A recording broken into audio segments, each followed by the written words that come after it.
Ready, rolling. എന്ത് പറ്റി? ആരതി അടുത്തേക്ക് ഓടി വരുമായിരുന്നു. കാലൊന്ന് സ്ലിപ്പായി വീണു. ആരതി എനിക്ക് ഒട്ടും കാലിറക്കാൻ വയ്യ. വിവേക് പറഞ്ഞു, ആരതി തന്റെ കയ്യിൽ തൈലം തോന്നില്ലേ, പോയി എടുക്കൊണ്ടു വാ. അയ്യോ അതൊന്നും വേണ്ട, ഞാൻ എഴുന്നേറ്റോളാം. എഴുന്നേക്കാൻ ശ്രമിക്കും.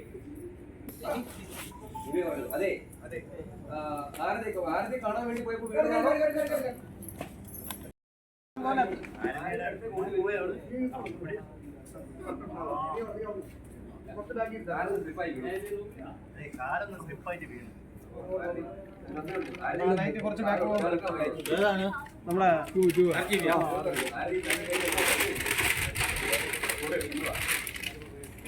അയ്യോ അതൊന്നും വേണ്ട, ഞാൻ എഴുന്നേറ്റോളാം.